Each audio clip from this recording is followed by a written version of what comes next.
الله وبركاته.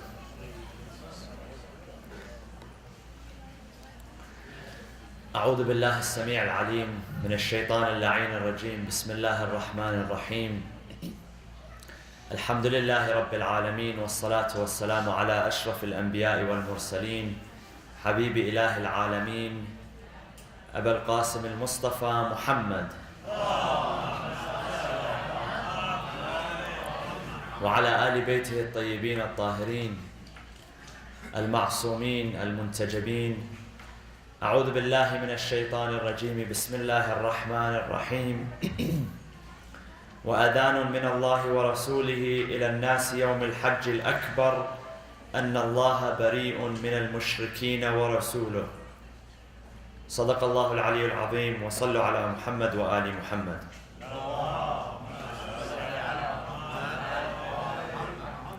If you remember, over the past few nights we discussed the revelation of chapter number 9, Surah At-Tawbah, also known as Surah Al-Bara'ah. Surah At-Tawbah, or Surah Al-Bara'ah, according to exegists, was revealed during the year 9 after Hijrah. So about 1 year before the Prophet passed away. And this chapter addresses different groups. Among them are the polytheists, the people of the book, and the hypocrites. When this chapter was revealed, the Prophet gave it to the hands, he gave it to Amir al-Mu'mineen, Ali ibn Abi Talib, and he told him to deliver it to the polytheists during the Hajj season. Now, here, chapter number 9, verse number 3, Allah subhanahu wa ta'ala says the following: وَأَذَانٌ مِّنَ اللَّهِ وَرَسُولِهِ, an announcement from Allah and His Prophet. إِلَى النَّاسِ يَوْمِ الْحَجِّ الْأَكْبَرِ, to the people during the Hajj, the greater Hajj. أَنَّ اللَّهَ بَرِيءٌ مِّنَ الْمُشْرِكِينَ وَرَسُولُهُ, that Allah subhanahu wa ta'ala,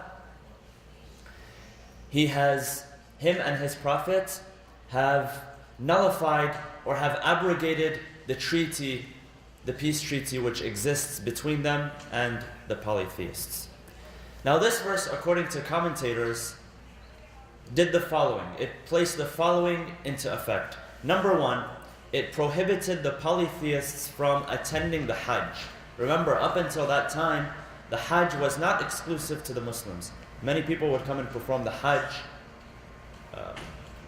Muslims, non-Muslims, and even after, you would have people like atheists. Atheists would come and they would also join the Hajj, because Hajj was not only religiously symbolic, it had economic importance as well. People would develop relationships, tribal relationships, business relationships. They would take the opportunity of this great gathering of people from different parts of the empire. They would take this into advantage in order to benefit from it in whatever way they could benefit. So among the people that would perform the Hajj, or at least attend in the Hajj season, were the polytheists. So this verse was telling the polytheists that they are not allowed to attend the Hajj anymore. Also, this verse was putting into effect the prohibition of entering Al-Masjid Al-Haram, the sanctuary, the holy sanctuary around the Kaaba, and it became exclusively a right of the believers, the Muslims. And until today, non-Muslims cannot enter the sanctuary of Mecca, the area which is known as the Haram, which is not only Al-Masjid Al-Haram, but also its parameters as well. And it extends even beyond the city of Mecca. One thing which it also prohibited was a practice which was common at the time. People would perform the tawaf, non-Muslims. They would perform the tawaf, they would circumambulate around the house of Allah subhanahu wa ta'ala naked. This was their practice. And they would come during the Hajj season, they would perform their circumambulation in different ways. Allah subhanahu wa ta'ala says about a group of them, وَمَا كَانَ صَلَاتُهُمْ عَنْدَ الْبَيْتِ إِلَّا مُكَاءً وَتَصْدِيًا. That they would come to the Masjid al-Haram and their prayers was nothing but clapping and whistling. This is how they would perform their tawaf, is by clapping and whistling. So Allah subhanahu wa ta'ala put into effect the following laws, is that they won't be able to enter the sanctuary and they won't be able to perform the Hajj, and there is no peace treaty between the Muslims and the mushrikeen. Now this verse is especially interesting. There's a special history. Allah subhanahu wa ta'ala says, أَنَّ اللَّهَ, the announcement is the following, أَنَّ اللَّهَ بَرِيءٌ مِنَ الْمُشْرِكِينَ وَرَسُولُهُ. Now, we know that the Arabic language it's intricate and it is sophisticated and it is precise. However, to the natives, the early Arabic speakers, it flowed easily on their tongues. So for instance, during the days of the Prophet, during the early days of Islam, the Arabic language, the letters which you see today, which are written in the Quran and written in different books, Arabic books, did not look the same. There were none of the dots that you see on top of the letters today. So today, when you read the Arabic language, how do we distinguish some letters from others? By the dots. So the letters ba, ta, and tha, their structure looks the same. The only difference is the dots. So ba has one dot under it, ta has two dots over it, and tha has how many dots? Has three dots over it. Now, during the early days of Islam, this didn't exist. Jim, ha, kha, same thing. Ra and za, same thing. Sad and dad, same thing. There were no dots. How did people distinguish? Well, people were familiar with the language. And depending on the context that the word was put in, they knew how to automatically make the sound and make the vowel. Likewise, there were no harakats, there were no vowels. So what we see today, the fatha, kasra, dhamma, sukoon, none of that existed. People knew how to pronounce.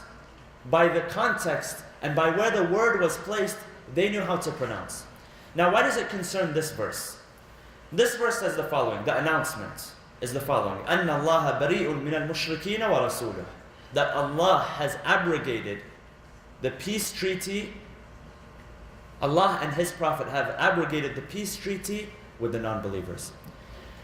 It is said that one day, this verse was being recited by a person who was not a native of the Arabic language. One of the companions of Amir al-Mu'mineen, Abu al-Aswad al-Du'ali, he heard this man reciting the verse. The man recited it properly, however, one of the vowels was off. So the verse says, أَنَّ اللَّهَ بَرِيءٌ مِنَ الْمُشْرِكِينَ وَرَسُولُهُ. He read it the following way, أَنَّ اللَّهَ بَرِيءٌ مِنَ الْمُشْرِكِينَ وَرَسُولَهُ. What's the difference when we say رَسُولُهُ or رَسُولَهُ? The entire meaning changes. If we read it properly, وَرَسُولُهُ, the verse is saying that Allah and His Messenger have disassociated themselves from the polytheists. So it's a criticism to the polytheists. However, if we read it the wrong way, وَرَسُولَهُ, God forbid, this becomes the meaning, that Allah has disassociated Himself from the polytheists and from the prophets. So just switching the vowel changes the word from a subject to an object, or from an object to a subject. Now this was not a problem during the early days of Islam because Arabic was an exclusive language. However, when the Islamic Empire began to expand, and when different cultures were introduced and interacted with the Arabic language, different languages began to interact, different cultures began to interact, so the language in itself began to change. Accents began to change. So until that time, there was no need for dots, and there were no need for vowels. People who read it, automatically, they knew what vowel to pronounce. So what happened? Abu al-Aswad al-Du'ali heard a person reciting the verse wrong, incorrectly. So he turned to Amir al-Mu'mineen. He said, Ya Amir al-Mu'mineen, how do we solve this problem? So Amir al-Mu'mineen laid for him the foundations of Arabic syntax and Arabic grammar, which we make use of today. Among the historians, if you ask the historians, people who are familiar with the development of the Arabic language, there's discussion and there's dispute. However, many of them, they say that the first person to effectively begin discussing placing vowels and placing dots was Abu al-Aswad al-Du'ali. And Abu al-Aswad al-Du'ali was a loyal companion of Al-Imam Amir al-Mu'mineen alayhi salam. So until that time, there was no need. So you see how intricate and sophisticated the Arabic language is that just by changing one vowel, the entire meaning changes. And there's more than one verse in the Arabic language which is like, there's more than one verse in the Quran which is like this. Another verse, Allah subhanahu wa ta'ala says in Surah Fatir, verse number 28, إِنَّمَا يَخْشَى اللَّهَ مِنْ عِبَادِهِ الْعُلَمَاءِ. Now when we usually read this verse, when we do not connect the end of the verse to the beginning of the second verse, the vowel is not there. إِنَّمَا يَخْشَى اللَّهَ مِنْ عِبَادِهِ الْعُلَمَاءِ. We don't say ulama'a or ulama'u unless we are connecting it with the verse which comes after. Now what's the proper way to pronounce it? إِنَّمَا يَخْشَى اللَّهَ. Is it مِنْ عِبَادِهِ الْعُلَمَاءَ or ulama'u? Ulama'u. إِنَّمَا يَخْشَى اللَّهَ مِنْ عِبَادِهِ الْعُلَمَاءُ. What's the significance of this? Because if we were to switch the vowel around, it would have a completely opposite meaning. What is the verse saying? The verse is saying that those, exclusively the people who fear Allah subhanahu wa ta'ala, are His knowledgeable scholars. But if you read it opposite, or if you read it without vowels, it has the exact opposite meaning, that Allah is afraid of the scholars. So you see how important it is to mention the vowels? So it's important to know how to read the Quran properly. As much as you can, try to focus on correcting your pronunciation of the vowels, because it changes the meaning completely. Likewise, the verses which tell us how to perform wudu. وَامْسَحُوا بِرُؤُوسِكُمْ وَأَرْجُلَكُمْ. Some people used to read وَأَرْجُلِكُمْ, which gives a completely different meaning. One would mean to wash your legs, one would mean to wipe your legs during wudu. Just because of one vowel change. So Abu al-Aswad heard this man mispronouncing this vowel. He turned to Amir al-Mu'mineen. And Al-Imam Ali alayhi salam laid for him the foundations of establishing Arabic grammar, syntax, and morphology. And he passed this on to his students. So some of his students, Yahya ibn Ya'mur, Al-Khalil ibn Ahmad al-Farahidi, Ma'ad ibn Muslim, these are the fathers of the Arabic language. They are the fathers of Arabic grammar and syntax and morphology. All of them learned from him, Abu al-Aswad al-Du'ali. And he learned from whom? Amir al-Mu'mineen. When he went to Amir al-Mu'mineen, he said, what do I say? How do we teach people? Amir al-Mu'mineen laid it out for him in the following way. He said, Al-Kalam kulluhu. All of our speech, every single word that we say, can be divided into three parts. Ismun wa fi'lun wa harf. Any word, for those of you who are familiar with the Arabic language, any word in the Arabic language, any sentence can be divided into ism, fi'l, and harf. And there's no fourth category. This was taken from Amir al-Mu'mineen. The way we pronounce our grammar today, and our syntax and our morphology, it all came from Amir al-Mu'mineen. He was at the forefront of preserving the heritage of the Quran. Now imagine if we did not have these rules, and people read the Quran in whichever way they wanted. Well, that posed a threat. That posed a threat to the pronunciation of the Quran. It posed a threat to the pronunciation of the Hadith. So in order to protect this heritage, this very valuable heritage which the Prophet and the Ahlul Bayt left behind, there was a need for grammar. There was a need for syntax and morphology. And the foundations were established by Amir al-Mu'mineen alayhi afdalus salatu wassalam. Sallu ala Muhammad wa ali Muhammad.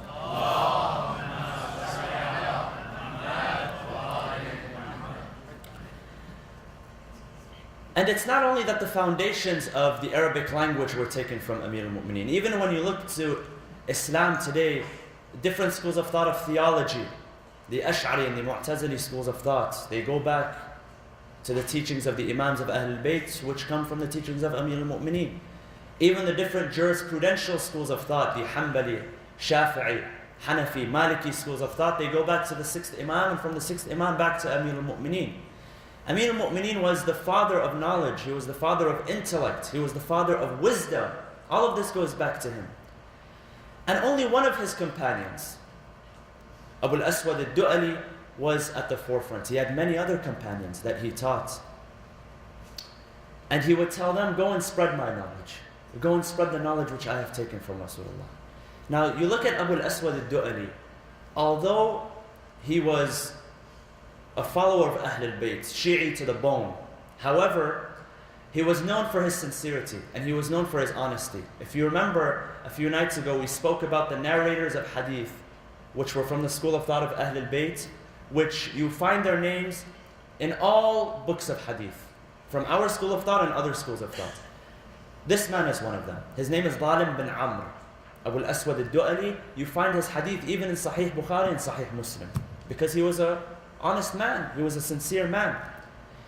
Abu al-Aswad was born 3 years before the Mab'ath, and he is considered a tabi'i, a companion of a companion, and one of the very loyal companions of Amir al-Mu'mineen, and he lived in the city of Basra. Now, there's a lot of things that happened during his life. He represented Amir al-Mu'mineen in the city of Basra, and it is said the following took place, just to show his loyalty to Amir al-Mu'mineen, that during the Battle of Jamal, the Battle of Jamal was the first civil war which took place in Islam, about more than 30 years after the martyrdom of Rasulullah. And on one side you had Amir al-Mu'mineen, Imam Ali alayhi salam, and on the other side you had a group of the former companions of Rasulullah. Now, what happened? The two armies left from two different places. The army of Amir al-Mu'mineen left from Medina. The army of the companions left from Mecca. And they both went towards Iraq. They both went towards the city of Basra. The army of the companions went towards the city of Basra in order to rally support of the people of Basra so that they can fight against the army of Amir al-Mu'mineen. Now, what was the pretext of the battle? Why did it happen? For those of you who are familiar with Islamic history, you would know that a fitna, a trial took place during the time of the third Khalifa, Uthman, which led to his murder. He was murdered by Muslims. Now, both the battles of Jamal and Siffin, which were both fought against Amir al-Mu'mineen, was basically to avenge the death of this oppressive man, Uthman. So they went to Basra, and in Basra there were many supporters of this cause, many supporters of Uthman, so they came to rally people for the support. Now there are two events which took place. One is the lesser battle and one is the major battle. Historians refer to as Al-Jamal al-Asghar and Al-Jamal al-Akbar. The lesser battle is when this army, the army of companions, arrived in an area which was close to the city of Basra. So when they arrived, Uthman ibn Hunayf, who was the governor of Amir al-Mu'mineen, whom we mentioned that Amir al-Mu'mineen wrote a letter to him, letter 45, which is mentioned in Nahj al-Balagha, where he tells him, "Oh Uthman, I have heard that people in Basra have invited you to a banquet and you accepted the invitation." And the Imam reprimands him. He tells him, "You should not have accepted this invitation, and look at your Imam. I have been satisfied with 2 pieces of shabby cloth, and I have been satisfied with 2 pieces of dry bread." And then he speaks about this world and he speaks about the hereafter. This Uthman ibn Hunayf, who was the governor of Amir al-Mu'mineen, he sends Abu al-Aswad al-Du'ali. He tells him, "Go and meet this army and see what they are here to do." So he goes to them and he enters upon the leader of the army, al-Mu'mineen Aisha, the wife of Rasulullah sallallahu alaihi wasallam. And he asks her, "What is going on here? Why is there an army?" She says, "We are here to avenge the blood of Uthman. Uthman has been murdered by Muslims, and we are here to avenge the murder." So he turns to her and he says, "But the murderers of Uthman are not here in the city of Basra." She says, "Yes, I know. They are in the city." And by the way, what I'm saying, this is taken from history It's not one-sided. It's not from one school of thought. It's from historians from both schools of thought. He says to her that they're not here, the murderers are not here. She says to him, yes, they're not here, they're in Medina with Ali ibn Abi Talib. He says, then why have you come to the city of Basra? She says that I have come to rally support in order to fight against him. So he turns to her and he questions her motive. She says that, how can we stay quiet when you unsheathed your swords and when you fought against Uthman with your swords? While you wanted us to stay quiet when Uthman was whipping you, and you don't want us to stay quiet when you used your swords against Uthman? Uthman apparently used to whip people, apparently, from what she says. So she said, how do you want us? You want us to stay quiet on the whip and stay quiet on the sword? We won't do both. We stay quiet on the whip, we won't stay quiet on the sword. So he looks to her and he says, what is your business with the whip and the sword? Allah subhanahu wa ta'ala has said in the Quran, in chapter number 33, Surah Al-Ahzab, when He addresses the wives of the Prophet, Ya Nisa an-Nabi, O wives of the Prophet, you are unlike any other wives. And then He tells them, وَقَرْنَ فِي بُيُوتِكُنْ وَلَا تَبَرَّجْنَ تَبَرُّجَ الْجَاهِلِيَّةِ الْأُولَى. He says that stay in your homes and recite the verses of the Quran. This is more pure for you. Do not exit your home after the martyrdom of Rasulullah. He tells her, what is your business with the whip and the sword? Allah has commanded you to stay in the home. And then he says that if anyone is to avenge the blood of Uthman, it would be Ali ibn Abi Talib himself. Because they are both the grandsons of Abd Munaf. They come both from the same great-grandfather. If anyone was to avenge his death, it would be him. Imam Ali alayhi salam, during one of his sermons, he says to the people, O people, I gave so much assistance to Uthman that people wanted to accuse me of heresy and disbelief. People had turned against Uthman, and they turned people away from Uthman. Amir al-Mu'mineen wanted to send assistance to Uthman. He would give him admonishment. He would tell him to fix things to a point where people accused him of heresy and disbelief. He said, this is how much I help. If truly anyone was guilty, Amir al-Mu'mineen himself, he would go after them. He told her this. Why would you want to go after the murderers of Uthman, the supposed murderers of Uthman? He himself is the wali. He is closer to Uthman than anyone else is. And so she insists on it. So he goes to Talha. He goes to Zubayr. Zubayr was also a leader of the army of the companions. He tells him, Ya Zubayr, don't you remember after the martyrdom of Rasulullah, when people wanted the Khilafah, when they were in Saqifa and they were deciding who would be the Khalifa, you unsheathed your sword. He went to the home of Amir al-Mu'mineen, Zubayr ibn al-Awwam. He unsheathed his sword and he said the Khilafah belongs to no one but the Hashimis. And he was a staunch defender. And when they arrested him and the group, they brought him to the masjid and they broke his sword and they made him pledge allegiance. He reminded him, he said, weren't you the one who supported Ali ibn Abi Talib? Why are you going to war against him? He says, I am here for the blood of Uthman. He goes to Talha. He tells him, don't you remember that you were a supporter, you pledged allegiance? He said, I'm here for the blood of Uthman. I read an interesting narration. It says that when Talha and Zubayr came and pledged allegiance to Amir al-Mu'mineen, as they were leaving, they were speaking amongst themselves. They said, we will pledge with our mouths but not with our hearts. So one of the servants of the home of Amir al-Mu'mineen went to him and she revealed the intention. Their intention was that they wanted to be the governors of both Yemen and Bahrain respectively. So when he heard of this, he placed Amir al-Mu'mineen, did not give them the governorship.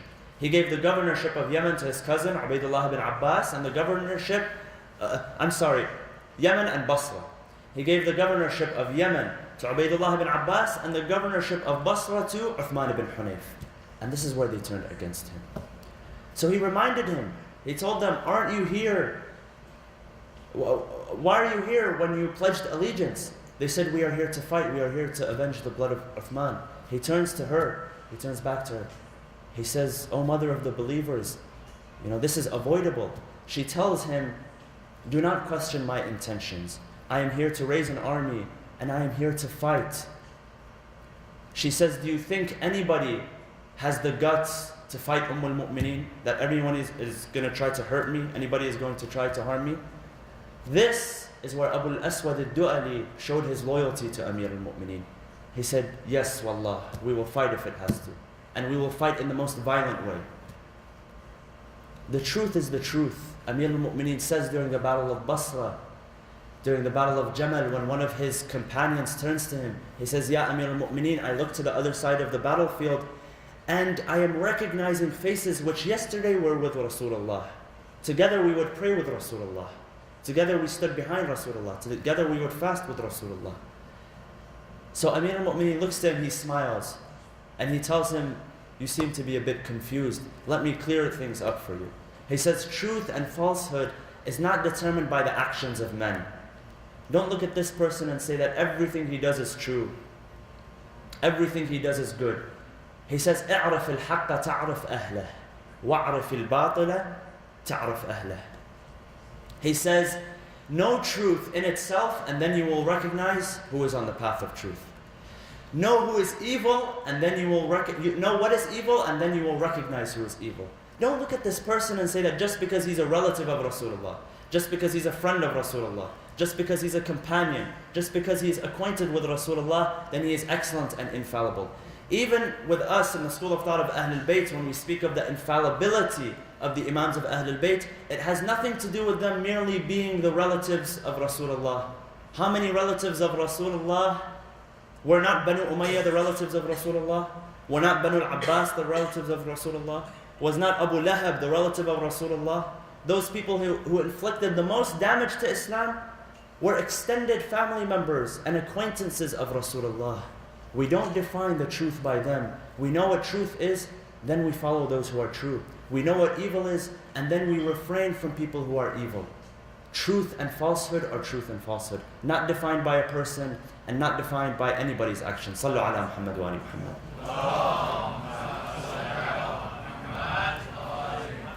So this was Abu al-Aswad al-Du'ali. He was a staunch supporter of Amir al-Mu'mineen, and he would fight to the death if it meant be. And also, he was the one who Amir al-Mu'mineen graced because of his intelligence, because of his knowledge, because of his intellect. He gave him the task of establishing these basic foundations of the Arabic language.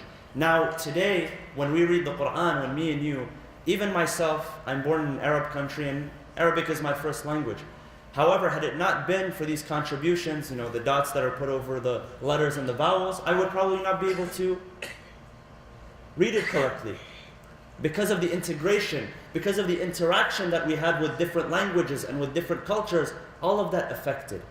So when there was interaction, there needed to be a successful way to distinguish the Arabic language, that it would not affect the words and in turn affect the meanings of these very important texts.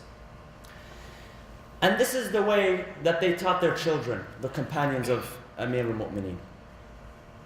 They sided themselves with the truth, they recognized the truth, and they also taught it to their children. They raised a generation of truthful people. It is said that Abu al-Aswad al-Du'ali had a young daughter. And this daughter one day came home and she saw a plate of sweets in front of her. One of the things that Muawiyah used to do is that he would try to bribe the companions of Amir al-Mu'mineen so that they would switch sides. Unfortunately, sometimes it was successful. Such was the case with Ziyad ibn Abi. However, sometimes it was unsuccessful. He realized he took advantage of the important companions. So one day he sent a plate of sweets to the home of Abu al-Aswad al-Du'ali so that he can buy him over. Muawiyah sends a plate of sweets. His daughter comes home, the narration says, she finds this plate of sweets and she begins to eat from it. As soon as she begins to eat from it, he turns to her and he tells her, my dear daughter, this is a bribe which is sent by Muawiyah. Now how many times when a child puts a piece of candy in their mouth or something, or when they're enjoying their junk food, and you tell a child, don't eat it. Have you ever seen a child take it out of their mouth? Usually does not happen. Or if they're playing a video game, for instance, you tell them, put the controller down. Usually they won't put it down. They're enjoying what they're doing. He told her this came from Muawiyah. So what does she do? She regurgitates it. She tries to induce vomiting. and she begins to vomit it out. And the historians, they mention a few lines of poetry. أبي الشهد المزعفر يا ابن حرب. Do you expect us with these sweets? أبي الشهد المزعفر يا ابن حرب نبيع عليك أحسابنا ودينا. You want us just with a plate of sweets to sell all of our values, all of our religion, everything which we have learned? كيف يكون ذلك ومولانا أمير المؤمنين. How do you expect us to give up our values which we have learned from our Mawla, and our Mawla is the commander of the faithful. Sallu ala Muhammad wa ala Muhammad.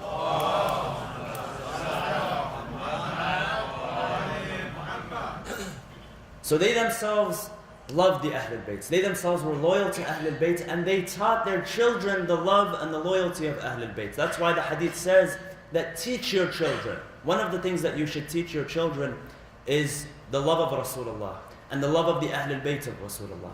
Begin with a very young age. At the age of 2 and 3 and 4, begin teaching them the love of Rasulullah so that they have values, they have morals. By the time that I mentioned this the other day, I'll mention it again. By the time they're 15 or 20 or 25 years old, that's it. You don't begin from A, B, and C at that age.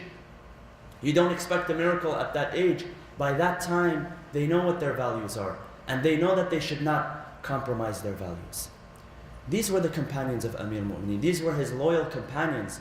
People who their love was not something which was only theoretical, it was practical.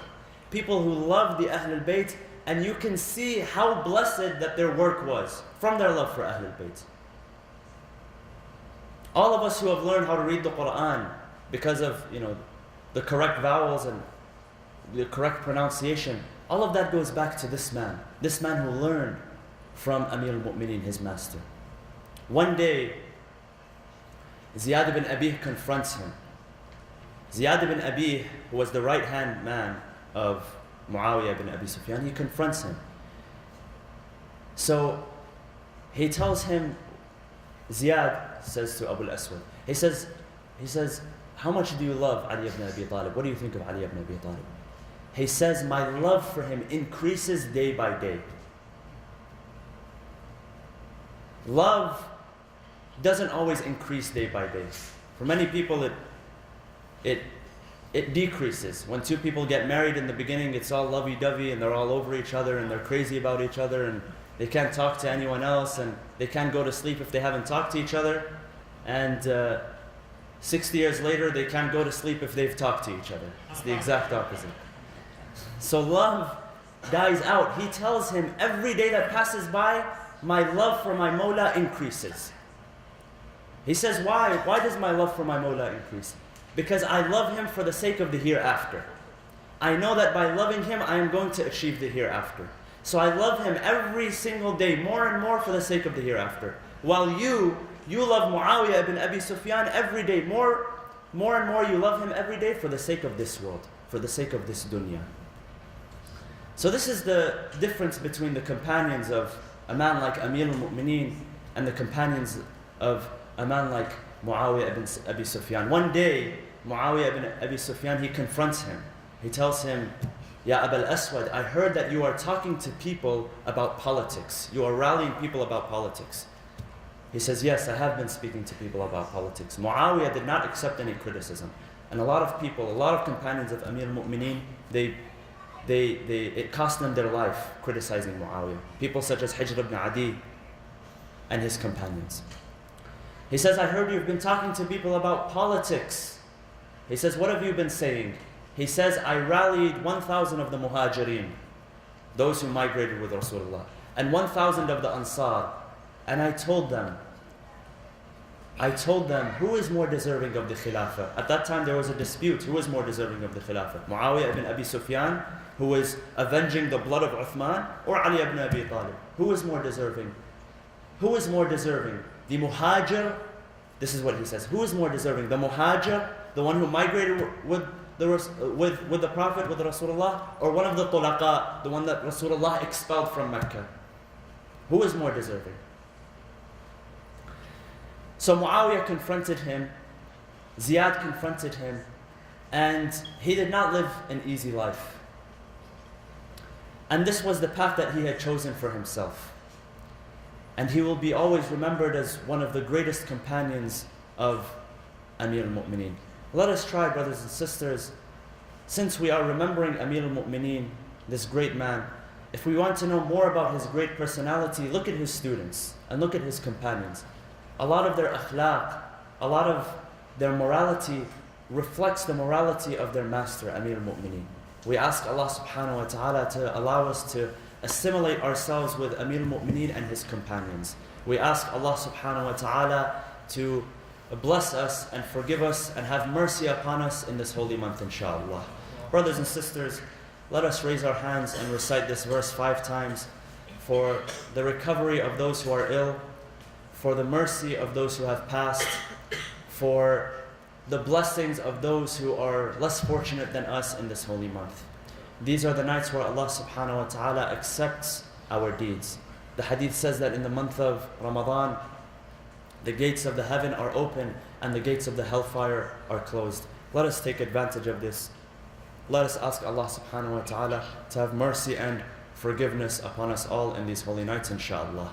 أعوذ بالله من الشيطان الرجيم بسم الله الرحمن الرحيم أمن يجيب المضطر إذا دعاه ويكشف السوء أمن يجيب المضطر إذا دعاه ويكشف السوء أمن يجيب المضطر إذا دعاه ويكشف السوء أمن يجيب المضطر إذا دعاه ويكشف السوء أمن يجيب المضطر إذا دعاه ويكشف السوء اللهم اغفر للمؤمنين والمؤمنات والمسلمين والمسلمات الأحياء منهم والأموات تابع بيننا وبينهم بالخيرات إنك مجيب الدعوات إنك قاضي الحاجات إنك على كل شيء قدير برحمتك يا أرحم الراحمين وصلى الله وسلم على سيدنا محمد وعلى آل بيته الطيبين الطاهرين